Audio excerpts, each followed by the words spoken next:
hard to knock it.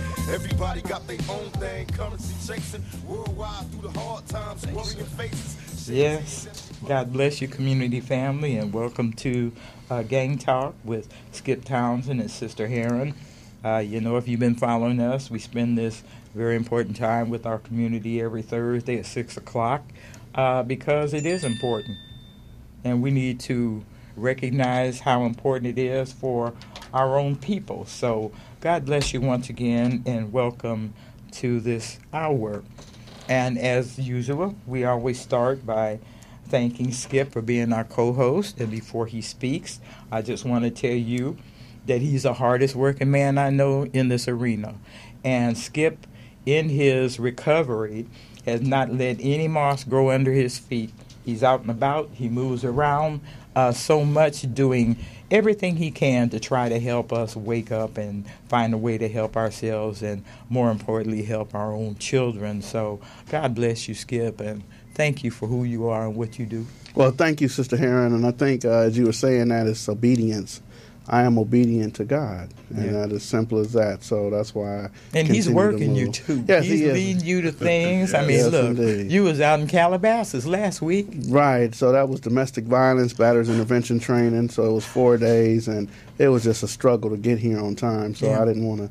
No. It's not about that. It's the fact that you were doing so much. Right. That these are the places that need to share the news you're bringing with you. So, we miss you when you're not here, but, God has a way of working things out, and the beauty about it is where He's taking you and the things that He's leading you to do. So, yes, indeed, we're Sister. grateful about Well, that. I'm truly grateful. I give all honor and praise to God. I'm truly glad to be alive. As you say, recovery. I have definitely been spiritually dead. The little boy in the Sixth Sense says, I see dead people. Yes. And then he said that, and some of them don't know they dead. They don't know they did. And I was one of them who didn't know I was dead. I was disconnected. So truly grateful for God for giving me the second chance and being able to share my life with others and to be of assistance to other people. So, and thank you for having me as a co-host on the show. Thank you for being available for it, because everybody's not prepared to talk about this. And the worst enemy working against us is our own apathy. Right. The apathy of our own community members, and they need to hang their heads. They really do, because these are our children. It's about their children's safety and future, too, and it's about the black man's image. Yes, indeed. And we were just talking about that briefly before we came on the air. I don't want to jump ahead because we were discussing the post that's going around Facebook about that officer in Cobb County that said that they only shoot black people. Right. Well, Sister, before we get into that, you had guests last week, and if we could get him a shout-out or thank you for showing up. And, here's usually how we do it, and I have to put my glasses on so I can see. And it was such an excellent panel, and we have Max Shorty to thank for them coming. We had over here in your seat Michelle Irving, and she's a minister. I know Michelle. Okay, yes, Michelle indeed. was in your seat. Yes, indeed. We had Dawu over here. I know Dawu. Dawu Sherrill. Yes. Yes, we indeed. had, who was next to Dawu? Bow Wow. Bow Wow. That's Wow. Right. Bow Wow was Marlo here. Jones. Yes, sir. Yes, indeed. Bow Wow was here last right. week. I was so happy to see. Oh, you had the crew. You had a panel. We had a panel. Yes, indeed. Look, we had a panel, and next to Bow Wow was Rico. Rico from Rico. Nickerson Garden. Yes, indeed. Coach. Yeah. That's Coach Rico from Verbum Day. Yes. Yes, He sat in the indeed. middle, and over here we had Keith Wilkerson. Keith Okay. Wilkerson. Y'all got Kiki. Wait, Kiki. Tall brother, about 6'5", light skin. Y'all might got me My on this peer. one. Y'all My might peer. got He's me. an older gentleman. Okay. And then over here we had Jacqueline Badeo. Badagio. I knew I wasn't saying that I know right. Kiki too. Yeah. Yes. Yes. Because I thought Kiki about just you. came back from Vegas. Yes. He was living in Vegas for a minute. Oh, Yes, okay. indeed. Yeah. Yeah, I thought about you because He's out the Nickersons too. Yes. Right. Yeah. you go everywhere, Skipp, Yes, so you yeah. know everybody. You Thank know God for everybody. Skip. Skip Yeah. is all over LA. Yeah, he has a license to operate in everybody's neighborhood. You know, that's something I grew up with. I was able to go in everybody's neighborhood as a child without any fear. Right. So And you said Jackie? One of my board Jackie. members. Mhm. Yeah. Oh, okay. Yeah, young lady, powerful in the community, doing the work, and like yourself, Skip. You know, we're grateful for you as a co-host because. Wait a minute, before you speak, I didn't thank you. Oh, yeah. Because you put the panel together last week, and we had so many folks in here that you sat over here on the floor off camera next to me. So I want to thank you for putting that panel together and coming yourself and put in the most important question last. That was you, Mac. So Well, I just want to thank Gang introduce Talk. yourself. Yeah. I'm Mac Shorty, Watts, California, chairman of the board, honorary mayor. I just want to thank Gang Talk Radio for allowing my community to come as a voice and be heard. I want to thank you and Skip for your friendship. My pastor always raised me and trained me in order to have friends, you must show yourself to be friendly to people. And I want to thank you all for your friendship. And I want to thank this young man sitting next to me, my good friend Pastor Murchison, who I brought on tonight with me. We're going to really get down to solutions to a community's problems. Right. Yes, Right. indeed. You want to introduce yourself? He did to give your name, but go ahead and introduce Well, yourself. thank you so much. I'm happy to be here, Brother Townsend and Sister Sharon and Brother Mac. I appreciate the opportunity to be here on Gang Talk. I'm Pastor Marcus Murchison, pastor of the Tree of Life Missionary Baptist Church in the city of Watts. We have a CDC called Watts Up, and that's where we do a lot of our community interaction. So I'm, again, just Well, happy where to is the be here. church at, brother? 9702 Holmes Avenue. All right, 9702 Holmes, yes, sir. And you might remember that was a church, the famous Tree of Life Baptist Church was famous for their choir. Yes, sir. And the minister, Reverend Billy Ray, Yes, sir. used to travel the country with children from Watts. Voices of Watts. Voices of Watts. Yes, sir. Excellent. Well, God bless you, and thank you so much for coming. Thank you. You know, we had a very intense show last week. Oh, yes. The anger, and I'm not as angry as I was then, but the friction, the discord was about what had been happening at Nickerson over the past 2 weeks prior to the show. Yes, They ma'am. had a block party in which Zach Johnson, Zach the Randolph. Randolph. Randolph, I'm sorry. Right. Sorry, NBA player. Randolph, sorry. NBA player was arrested on an unbelievable charge that the community just laughed at. But what was so upsetting was the tremendous police response to that. Oh, yes, ma'am. There were so many cars, black and whites out there. It looked like a siege.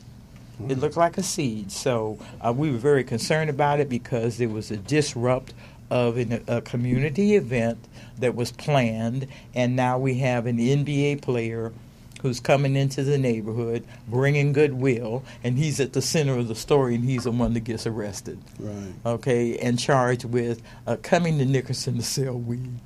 Right. Really. That's Right. all that basketball player has to do with his life is come to Nickerson and sell weed. You know, sister, one of the things that gets me is when we look at the budget of the city of Los Angeles, probably the second greatest, biggest city in the United States, and 70% of the budget goes to public safety. And when I say that, I'm not talking about fire department and police. No. 70% go to the police To the department, police department. directly to the police department. It's over $1 billion. When I first, 12 years ago, when I got into this work, they were at close to $1 billion, but now they're $1.2 billion. So what does that tell the people of the city when we talk about how many resources that show up, and they're constantly saying they need more police officers, they need more money, but I think it's a abuse of our taxpaying dollars to even have the response that the police give in situations where there's no lives in danger. Just to show up, 12 to 14 officers for every one or two individuals they're dealing with is really an abuse of power and abuse of economic resources that the city can use in other places. And what it shows is a disregard for the community they're serving, because where is the communication? Yeah. Where is the communication? Where is the give us a chance part, we have a better working relationship. There should have been somebody out there representing law enforcement to say, hey, we have a concern here. Who do I speak to get this resolved? I think, sister, that we need to remind them that we live here there it is. And they work here. That's right. And like I told officers in my community, I don't believe the city of Los Angeles should give anyone we employ a right to say and choose where they want to work. Mm-hmm. We pay you a salary. You go and you respect whoever it is we asking you to protect and to serve. And you don't get comfortable. Well, what were we just saying before we came on the air? What it? Come on, tell our in community Watts, what they said. You know, as a citizen in Watts, Watts is surrounded by 4 major housing projects. You have Gunsack Village to the east. You got Can I translate real quick? That's Haciendas, y'all. Haciendas. Okay. Well, they changed it to honor Miss Gunsack, who was on the board. Then you got Nickerson Gardens to the west in Hacienda Village. And to the east, you have Imperial Courts and Jordan Downs. In that community of Watts, which is 2.12 miles, we are spending to the tune for policing 10 officers and 1 sergeant in each housing development. Last time I checked with Housing Authority, it was to the tune of $1.5 million when they per year. Per year, yes. On top of what the city is already putting into the community. The point you're making is they make a whole lot of money for just being what they are, who they are, and what they're here to do. So they're not broke. They're not poor. No. They're not begging for funds. They're asking for them. But they're not begging. No. Okay, and our conversation, because it got pretty heated. I was really upset about the party and the NBA player. And then the following week, the sheriff shot a young man. And we still don't know why. That was the second shooting. Last year we had the same incident over in Nickerson Gardens where a young man under 21 years old lost his life. And he was the first in the 4 that happened in the next 3 months. He was the first one, but they killed 3 more within 3-month time, and that's what our frustration was. They killed all 4 of those men. All 4 of them were under 21 years old, and then they shut the door. And I think that's the reason why I offered to bring Pastor Murchison. Him and I have a relationship that I feel like when the need arises for situations like this, there's a point where the church must step in. Yeah. And that's why I'm asking my good friend to come tonight, because we need mediation. Mm-hmm. Folks don't need to run around hurt. Right. Because hurt turns into anger.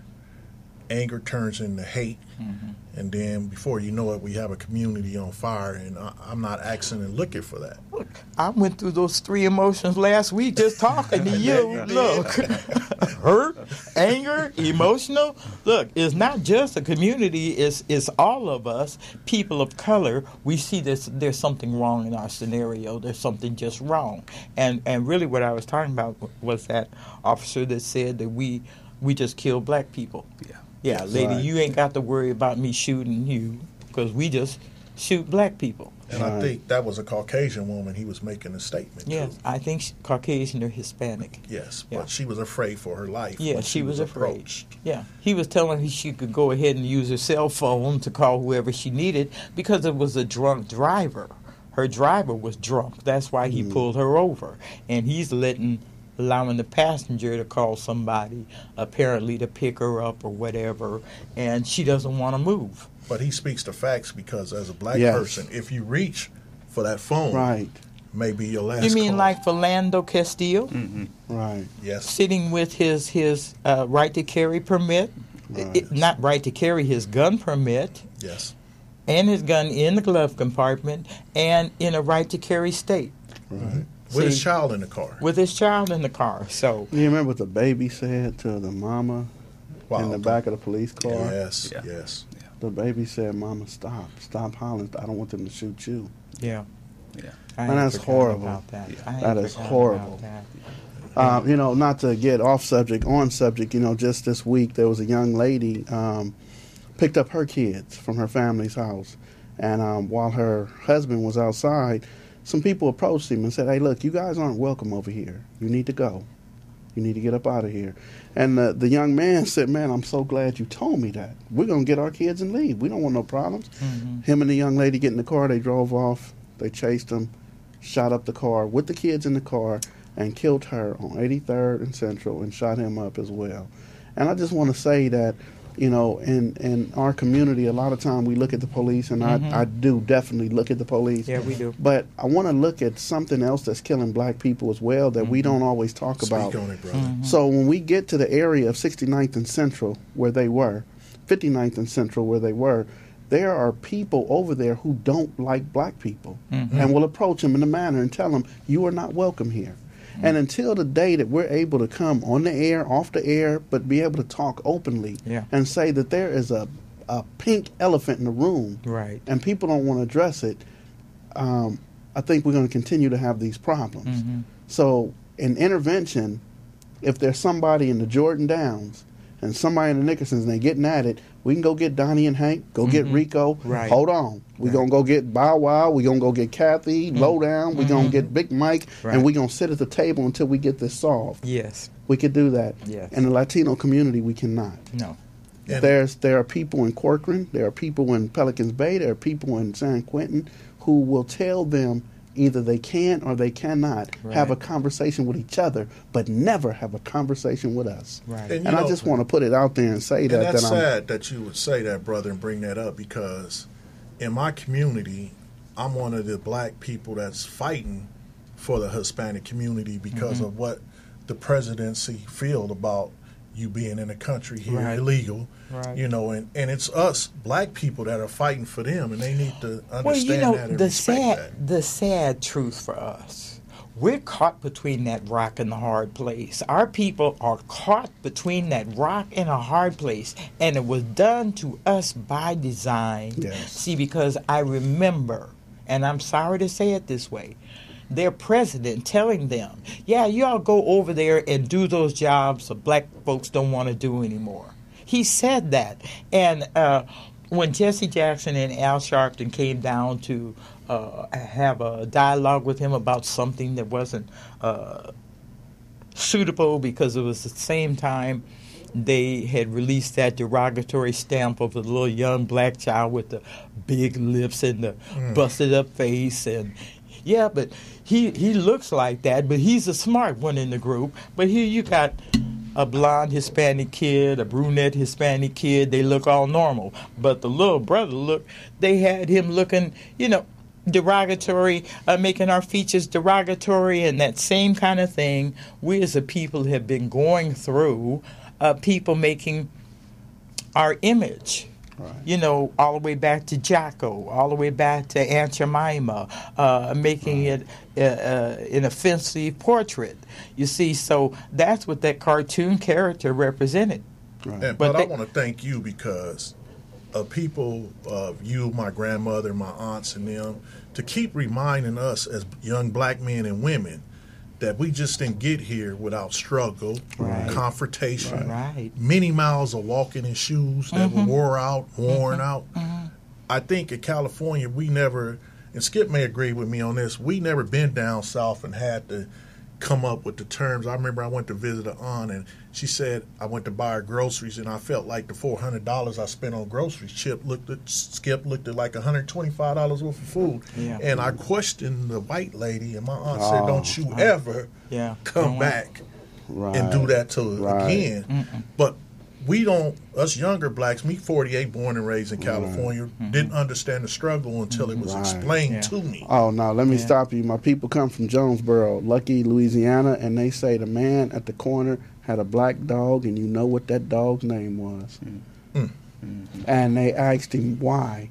Why'd you name that dog that? He said, because my whole life I just be wanting to call somebody that. He said, so I got my very own, and now I call him that. And now they 70-something years old. Tell us his name. Tell him what it. Tell us He what called that dog nigger. Yeah. I knew it. It was not I just nigga, needed you it to was say nigga. that, nigga. So that was the white man's dog's name at the. And so when I say that, I want to go back to L.A. That there was a struggle growing up here. You know, I'm 53, you 48. So growing up here, these were our friends. The Latinos Yes. was our Oh, my friends, God. right? Yes. These was my dad partners, worked right? with them. He Right. made his living. We So- worked so- side by side. My father spoke fluent Spanish, and he was Right. proud of that. Right. So I don't want to separate. I just Yeah. want to talk about it and Right. say that our friends have now. Became our enemy. Well, I don't just- want to say they became our no. enemies, but there's And- a certain group that won't allow the healing to happen. It's in the migration. It's in the It's migrants. somewhere. They're the ones that have locked arms It's around somewhere. each other and taken a defensive posture against our community. And I'm not ashamed, but I will apologize to anybody who thinks they got an apology coming. But when that flood started, and hundreds of them are swarming all over Slauson and Western by the Home Depot, coming in on the bus that day for work. The black man lost his day labor job. Right. He lost his job. He lost his right to work in that. So the other I thing wouldn't that say he came lost it. I would say he gave it up. well, I won't. No, think so. no. Well, in the time, it was such an overwhelming takeover that the thing that cost him his job was the pricing. I work for $5 an hour. Well, I live here. I got to work for $10 an hour. Well, let me have two of the $5 guys. Right. You see, so that's what I'm saying cost him his job. The other thing, too, that hurt us that nobody seems to want to acknowledge is a language barrier. Right. You know, they posted signs in front of my home, say, summer jobs for teens, bilingual required. Right. See, so where do my kids go to work? You see, so it's not just fantasy. It's not just things we're harboring. These are things that actually happen to us. And to go from the friendly relationship that we always had with our Hispanics in Los Angeles, it changed. Right. It changed. They didn't change. The migrants changed our relationship. Now, you know, in Watts, because we're speaking about Watts, that Watts has now become over 61% Latino. Yeah. However, the leadership in Watts, the names that we just discussed, the leadership, those who are coming for either the neighborhood council or whatever the leadership is predominantly black. I think Watts is the last, and Lamert Park, the last two places where blacks actually have a voice Yes. and a stand. And churches, we cannot lose our voice. We cannot lose our young black pastors. We cannot lose this because this is the foundation. My family, too, the Macedonian Church on 114th Street, my forefathers built that church. You know, so, I mean, my family comes from Watts, 110th Street, The Wilmington. oldest black church in Watts. Right. So it's and when I met the pastor there and I told him who I was, he said, "Oh, I know Alvernola, I know Oscar Neal, I know your family." And I'm like, man, I was really proud of that. You know, Yes. that you are new to this church, but you had to learn the history of it. Yes. So when I tell you where I come from, he knew that. So I think our history here in Los Angeles is definitely from Watts. It is. It definitely out started of there. Watts. We So started there. whether you're from Compton, Inglewood, West Adams, wherever you're from, we all Compton come became the upscale suburb of from Watts. That's when you got a lot of money. You can move to Yeah, Compton. well, they built homes. And then they moved built, to Carson. Yeah. That's the good part Speak of on it, Compton. brother. Well, it's kind of like what they did when we moved in. They moved to Inglewood, then they moved to the Valley, they moved to Hollywood, they moved out. So Right. we did the same thing. We moved into Watts, and, you know, the other ones that came behind us pushed us into Inglewood. So, you know, we And just it's sad lived all because over. as we speak in Compton, Skip, I don't know if you guys realized it. I posted on Facebook. I was kind of hurt because I had saw where former Mayor Omar Bradley was once again convicted because he chose to run for mayor of Compton to represent people of color, black people. And I had actually invited him to come on the show tonight along with me and Pastor Murchison. And I talked to him, and he was like, Mac, you know, if I'm not asked to turn myself in, I promise you that we will make it to Gang Talk Radio because there's something I need to tell the brothers. Okay. And he wants to come to Watts and hold a conference to let the brothers know about self-destruction. Right. Okay. What this gang environment is really, how it's really tearing down the black families. Yes. And it's hurting the mothers and Yes. our kids. Because, I'm 48 and I got several kids, and I got a son that just likes to wander the community. And I worry each day, Skip, when I'm going to get that call that, somebody have taken my child's life. My children are all, I'm going to tell them myself. My baby is over 30. I worry about him every day. Every day. He don't have to be 12. No. He just has to be breathing. And I'm fearful that somebody that looks like him or somebody in a uniform is going to take his life. And that's the thing that I think is missing in us as a people. We don't seem to be concerned about whether we survive or not. It's kind of like, well, I'm surviving. I don't know what you're doing, but I'm over here. I'm doing my thing. So if you're in trouble, stay away from me. If you're a problem, don't come around me. But I want to get you in this conversation because we were talking about things that we really need to be paying attention to that you actually are fully involved in. Did you talk about Yes, that ma'am. a little bit? Actually, tell us what led you to do that before you started. Perfect. So let me just highlight a couple of things that I've heard already that I want to chime in on. I did a sermon on Sunday. It came from the book of Daniel chapter 1, which is a prophetic book that deals with a lot of the apocalypse as well as the consequence, the punitiveness of God.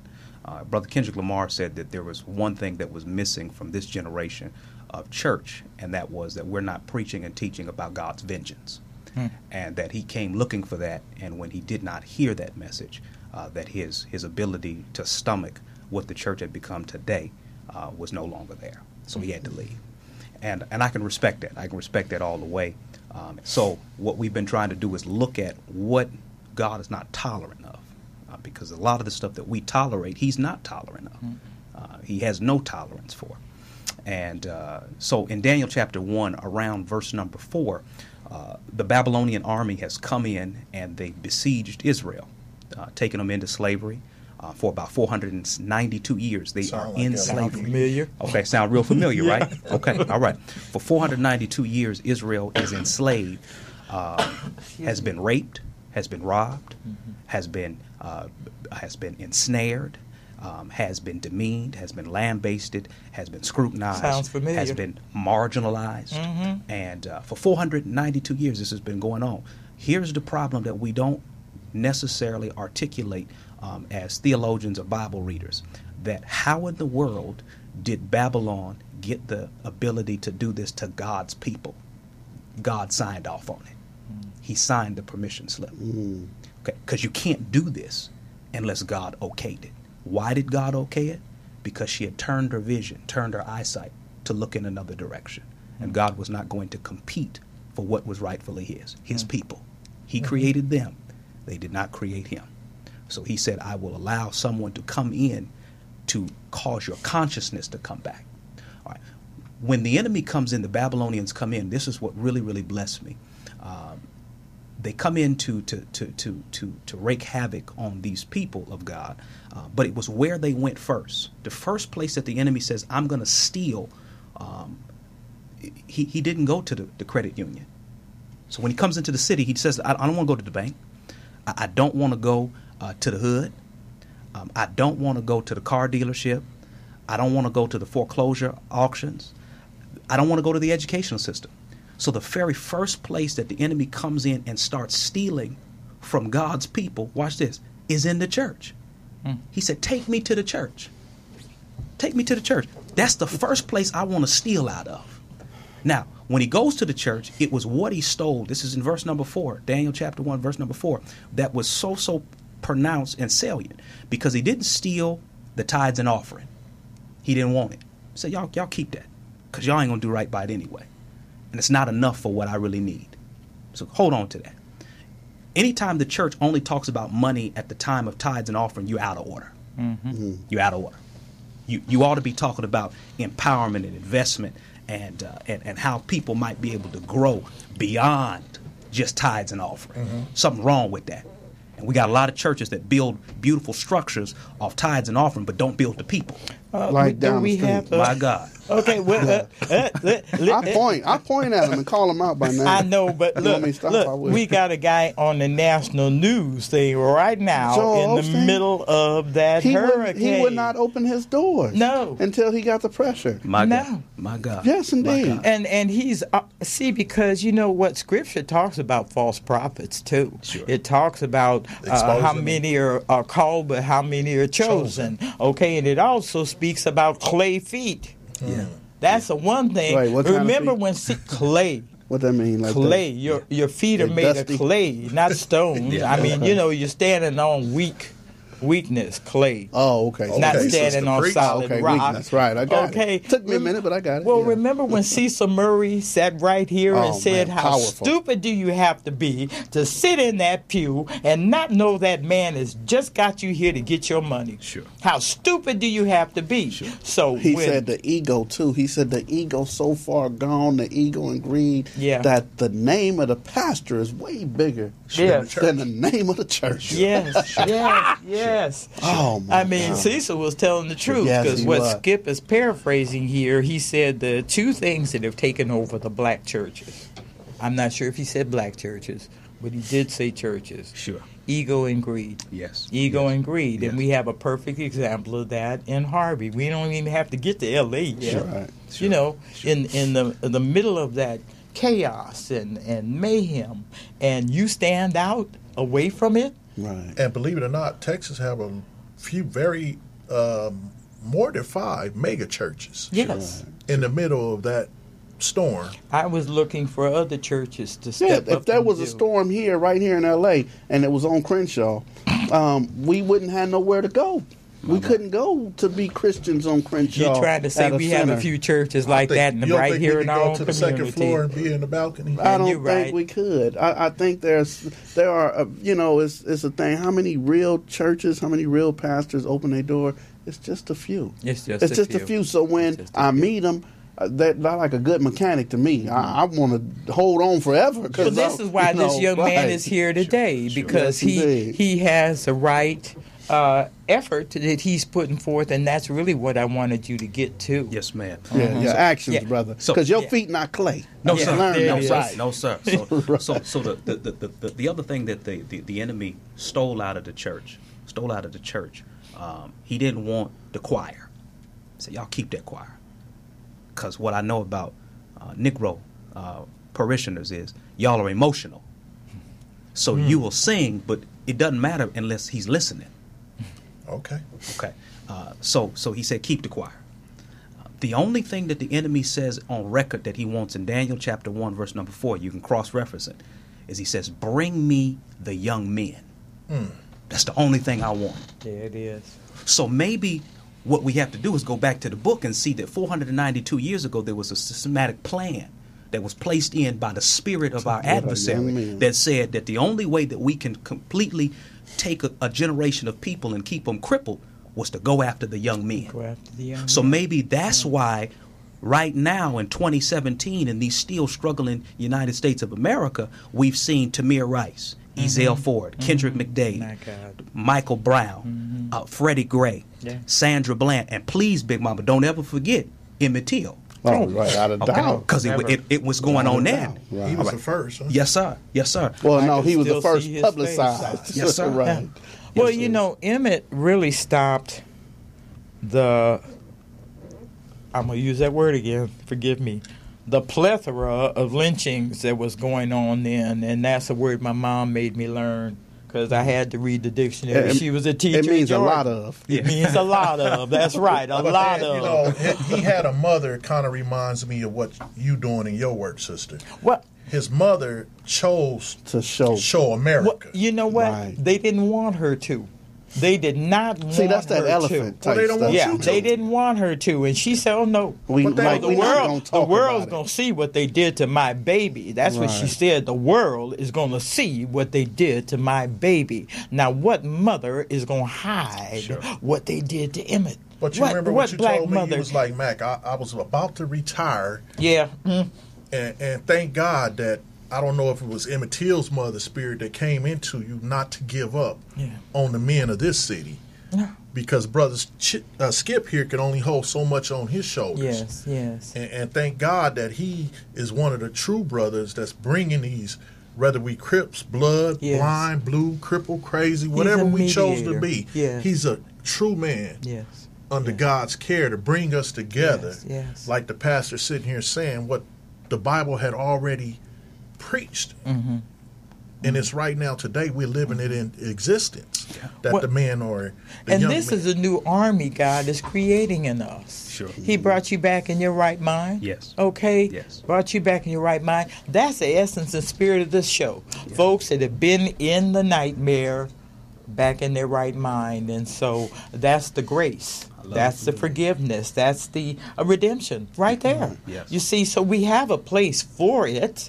It's just, do you want it, yes or no? Right. Because it's become just that clear. If you don't want it, well, we have a place for you. Yes. See, and that's a message we as a people have to send. We're done with this violence amongst ourselves. Right. And when you look at Charlottesville. Right. And so that's exactly what we're trying to do at Tree of Life. Don't say trying, brother. That's what y'all doing. Well, y'all I appreciate it. Yes, sir. Don't say trying. Because one of the latter parts of that story is that it was who the enemy sent in to take the young men. The Bible calls him the chief eunuch. The chief eunuch comes in to take other young men. Now, that's important because we understand that a eunuch is a man, but he's a man that has had his organ removed. So he's lost his ability to deposit seed. So he can make no impact or deposit in the generation coming because he didn't groom them. So what we have is a generation of black man that has become consciously a eunuch because he can make no deposit in the generation before or after because his father made no deposit in him and his father made no deposit in him.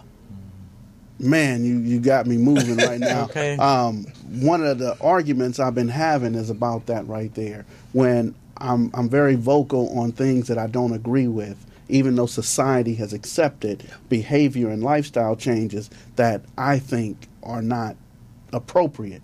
And that is the one thing. So I've been called every kind of name there is because of my belief. And I believe that if I took 50 couples, a man and a woman, and left them on an island by themselves, eventually they will grow, produce. But if I took 50 same-sex couples and put them on an island, that island would not grow and develop people. It could grow and develop vegetables and fruit and animals, and they could farm, but people would never develop.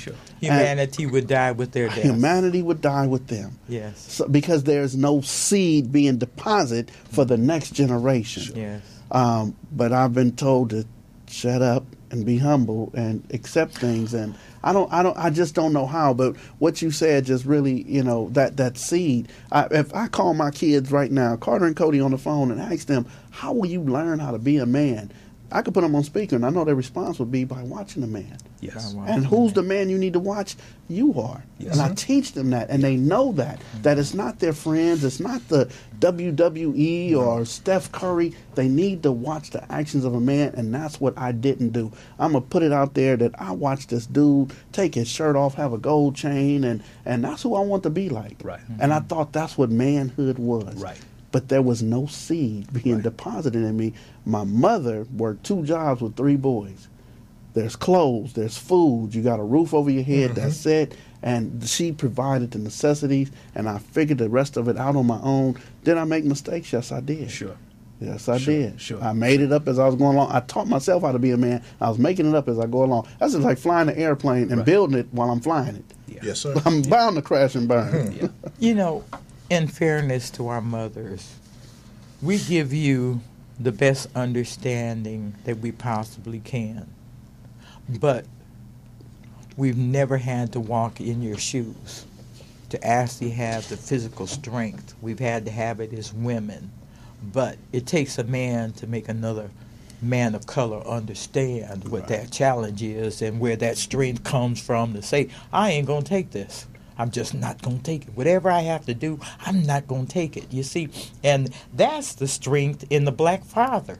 He's the most critically missing element in our community right now. He's not being embraced. He's not being encouraged. We actually have a plethora of young women that actually had his baby and had the nerve enough to say, well, I don't need him. I can do this by myself. Well, girlfriend, you should have never had that baby if that's all you think about the men of our community. We're supposed to have children that we raise together to have a good life. And for you to have the arrogance to think, well, I can raise that son by myself. You know, I've seen mothers, and God forgive me, raise a pampered pooch.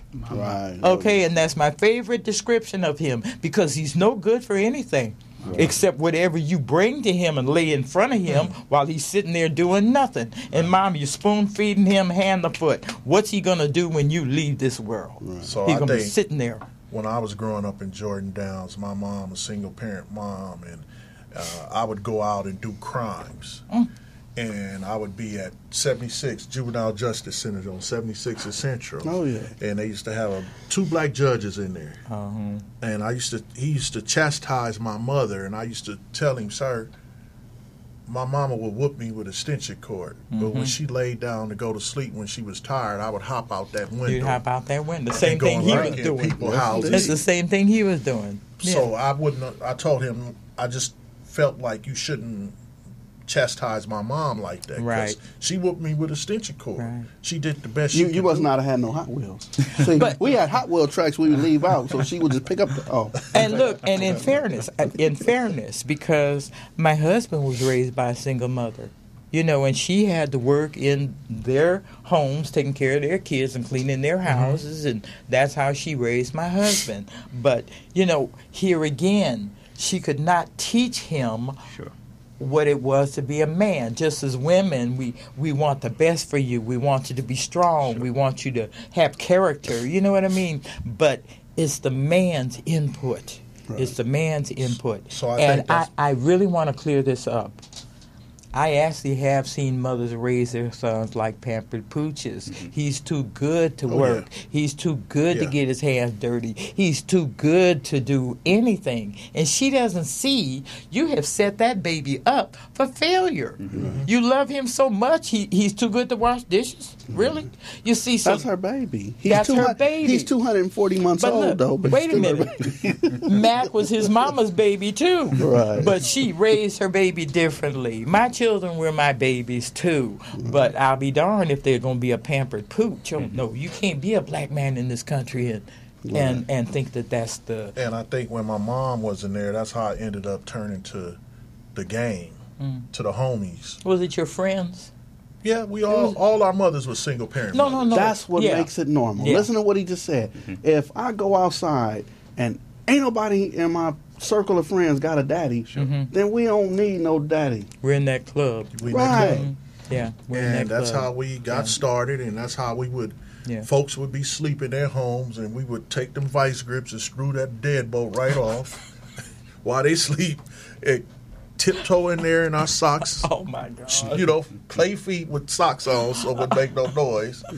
And that's how gangs came about. And we wasn't a gang. I think we were just more mislost kids who didn't see.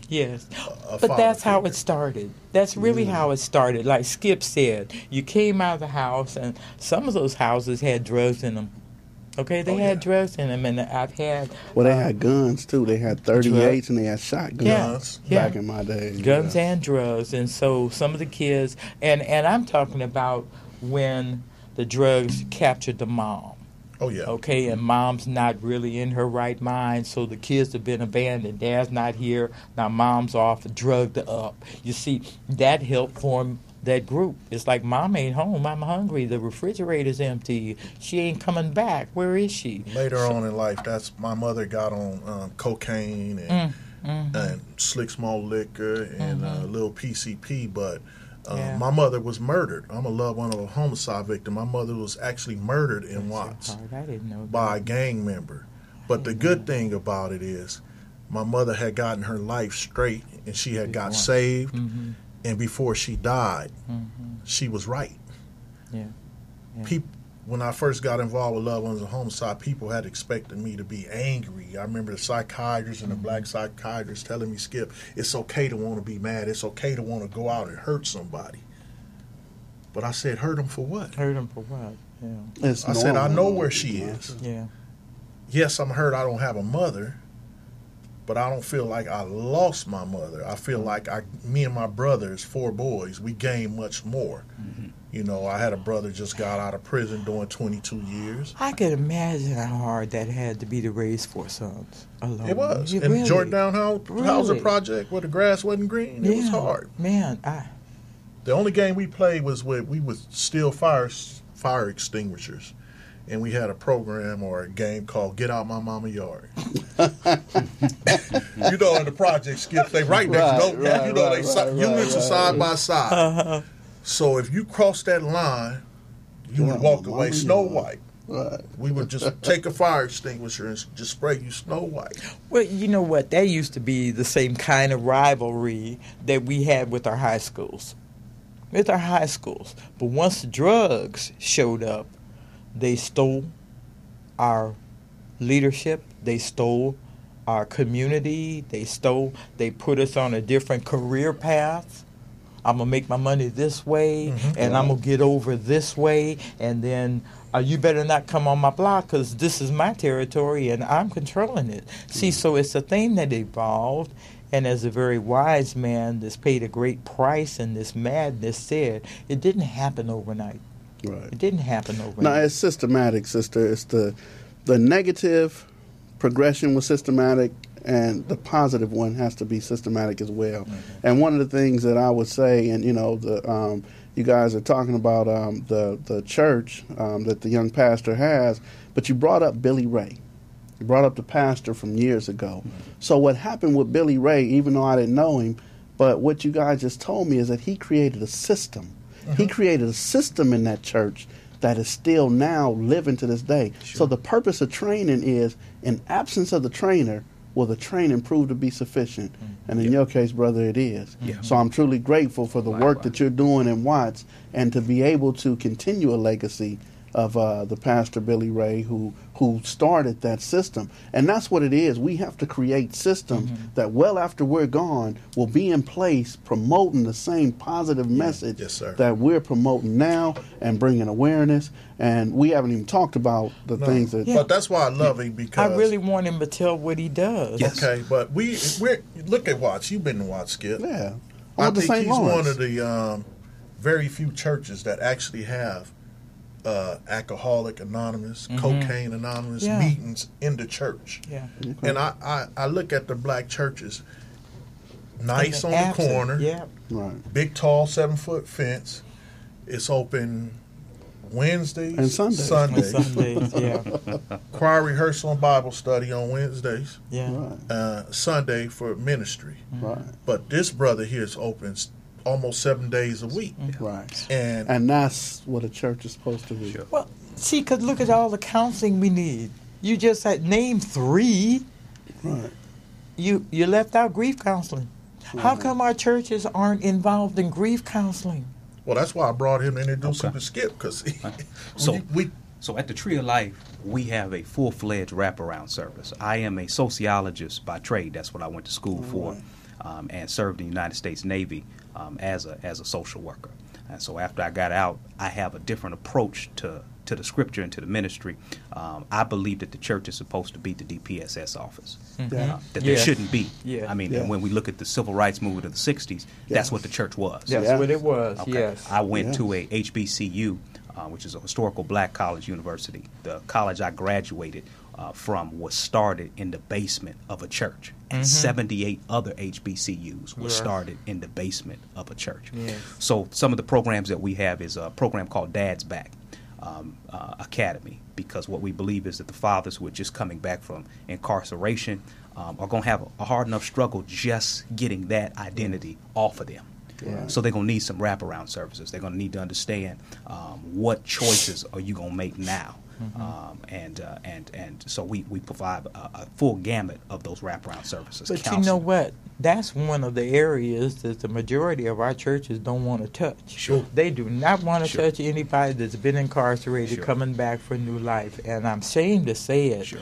A few churches that there was a thing that came around a while ago to try to help former offenders find work, and it was full of hope and promise, and that there would be funding if you would pick this up and, pick It's a up this dog and mission. pony show for money. That's exactly what it turned out to be, because a few churches tried to approach it. I went to a few of their meetings, and my thing, they're talking up in the front, but I'm looking around at the faces in the room, okay? And I see these looks like, oh my God, they're going to come here? And it's almost like this, It's just like the people on Sundays who won't take our water.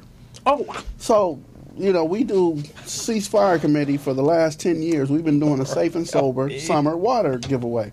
85% of violent crimes, somebody's under the influence. The victim or the suspect. We don't know who it is, so we're going to give everybody water. Everybody. We're going to dilute the system of everybody. So when Tiny Killer and Baby Shooter roll up with the blunt and drinking Hennessy or whatever, they start laughing. Y'all got water? Give me the water. I'll take the water. They talk to us, tell us where they got their weed from, where they about to go, all that, right?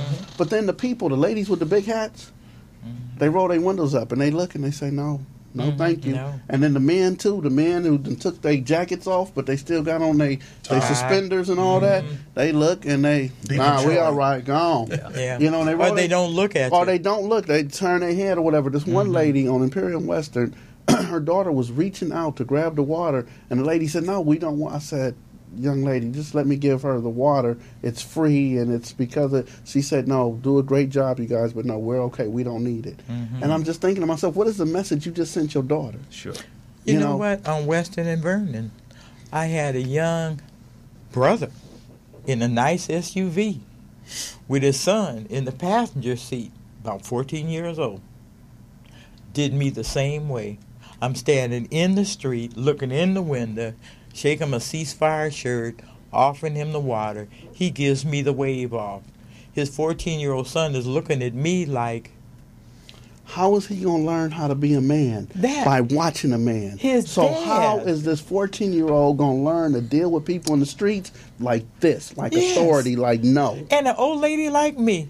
Right. If I'd have had my cell phone, I'd have took his picture and posted him all over Facebook. If I'd have had some ice, I'd have threw it in the window. Well, that was the one thing that I resisted on those corners, was throwing things at him, because, God, they wanted to let you know they didn't want to see you. Right. And for this man, it's like, you look like you're successful. You're sitting here in a nice ride. Your son's sitting behind you. We're standing on this broke down corner trying to spread a message for all of us, and you give me the wave off right in your son's face. It was like this. But I think Skip and I would consider our mothers were successful. Yeah. Because they took care of us. You had But good yet we mothers. still You all turned just out, didn't listen. We didn't listen. That's it. But like this man, his child could end up out there with some homeboys. He could. He in could. a situation where, my daddy works at LAPD or the post office or DPS or Then down we at have an City Hall. LAPD officer have his son rob a nice scale Oh, yeah. dress store Yes. in somebody else's neighborhood a few yes. years ago. Yes. I mean, Dad, law enforcement, retired after 30 years, Yes. but before he retired, his grown son takes his girlfriend out in somebody else's neighborhood and robs that store. Oh, Right. yes. So Okay. just like Stinson Brown's son, going to Oh, my college and God, just yes. wanted to go to a party with his friends, and In he the was neighborhood. killed just recently, last week as well, the day of the fight, Saturday night. Young guy, Peanut, was killed, right? So I'm getting the phone calls, and when I got the phone call from his older brother is the USC Chief of Police, John Thomas. Oh, wow. And he was like, Skip, I raised Peanut. He said, he said just recently, a year and a half ago, he moved on to go stay with his dad, which is their same father. He said, but prior to that, he said, Skip, I gave him everything. I gave him a path where he could have went into anything he wanted to. Mm-hmm. So, they're not exempt as well. No. They're not exempt from their children, their brothers, their family members being murdered, homicide victims, just like Chief of Police Bernard Parks, his granddaughter. His granddaughter. So just think about this. When people are coming out on Sunday evenings late afternoon, it's hot, and we're passing out water, that is not the work of the enemy. That is not that's not the eunuch. That is not in Daniel 4 where we coming to steal the young people. We're coming to do the work of God. And the people who claim to be the children of God are the ones who reject us. Yes. Where is that at in the Bible? That's that level of consciousness, Brother Townsend. That's that level of consciousness. Brother James Baldwin said it best. He said that the reason why he would not support the black church was because on Sunday morning, the black church was the most segregated place in America. And I don't think that the black church today is segregated based off of race, because we've got black ministers that have Hispanic members. I've got Hispanic members. We've got black members that go to white pastors. The problem is it's a conscious divide. We have piety versus reality. So people who believe that they're self-righteous versus the people who live in a real unrighteous world. And so we've got this divide. And we are in an unrighteous world right now. Right. From the top down. And people who don't know it. Yeah. So you Remember get people, I said that. Right. But that dead people. Yes. They don't even know they dead. Don't even Well, know you it. know what? Spiritually dead. The dead people around here are starting to wake up, and we need to, because... But do you think, sisters, it might just be too late with them waking up? No. See, because you know what? The majority is starting to take back what the devil stole from us. Yes. Okay? And it's starting with our young people. It's like, just shun the idea of it. And I asked really, this was my thought. I was going to bring some grape juice in here and a blunt and set it on the table. Okay, and drink the grape juice and raise the blunt, and spill the grape juice and raise the blunt for all the homies that have died in this nightmare. Yes. See, do we Sister, understand? were you? Yes, I was. What week you gonna do that? Because I'm gonna film it. I'm gonna go Facebook Live. You going live? Yeah, I'm gonna go live on Facebook. But she keeps it real, though. Look, She keeps it anybody real. want to join me? She keeps it real. We can do that on any corner. Spill that wine, raise that blunt for all the homies that have died across our whole entire community, from Inglewood to Compton to San Pedro to the 10 freeway. We got a lot of territory and a lot of dead folks. Well, Skip been in this longer than Okay. me, so that we had probably over 20,000 brothers, Skip. Yes. Well, I know the two numbers that stand out in my mind are 1992 and 1993. Yes. When in 1992, the same year that we came together because of Latasha Harlan's and Rodney King beatings, Yes. it was over 1,200 homicides that year. In 1993, the Mexican Mafia, the Mexicans came together and they stopped killing each other, and we still had 1,300 homicides that year. Right. So in the 2 years that were supposed to be years of historic peace between Bloods and Crips and the Southsiders, the Hispanics, why do we have so many homicides? And now we're under 300 a year now, Yes, but yes. we have more officers. You know, back then we had, not even close. We had like 6,000 or 4,800 officers for LAPD. Less Now you program. got 10 less program. Now you got 10,000 officers. And most of them are in Watts. Right, and like you Okay. say, most of them are in Watts, Yeah. and they're also doing CSP training for Harvard Park, for Jackie Tatum Park, which is the same thing. So now what you're going to have is police officers put in a community, and they're supposed to bring peace. So the resources that they get to invest in the community is law enforcement. They come in not to bring programs to help our children, but enforcement. Yes. You know, they bring in enforcement. They are investing in a enforcement. hostile enforcement, and it, we don't have a successful community relationship with them anymore. Skip and I and other folks have been trying to work on building some kind of communication where we can get a better understanding. The thing at Nickerson with the basketball player should have been handled as a community relation, not a big ruckus that ended up with busted windshields and stuff False like allegations. that. Yeah, false allegations. Well, There that's shouldn't why have I been brought any of that. This man with a church that's actually got boots on the ground and willing to help people and help our black men to get their GED. Yes. And you can go get tested for a STD without going down to the health department and seeing 15 more of the homies who going to go out and spread your business around. No, they gonna go live on Facebook, man. I'm here at the health department right here on 103rd Central, and the homie in here, he itching. He got his cream, though.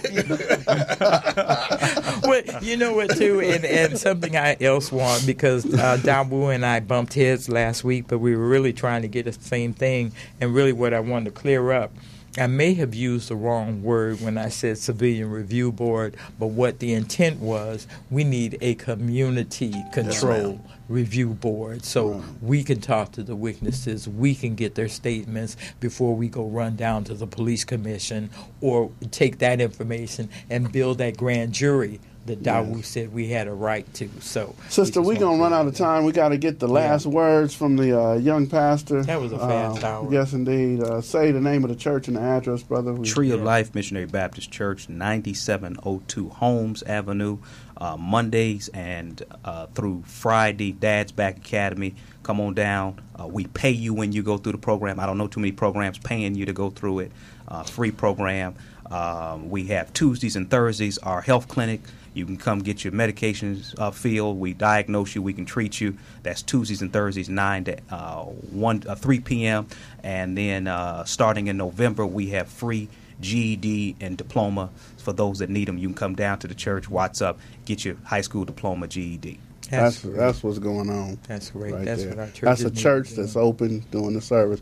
Max Shorty, brother. I just want to thank you guys for this hour of moment, hour peaceful Watts. To the people of Watts, I want to say the struggle's not over. Nope. Dialogue is still in existence. And with God, we're going to make things possible. That's right. That's right. And I got something to leave the people with, too. We got to come together. We got to stick together. We all we got. That's it. And we keep our head to the sky. Yeah. That's right. God bless you, community family. Thank you for listening. And we'll be back next week.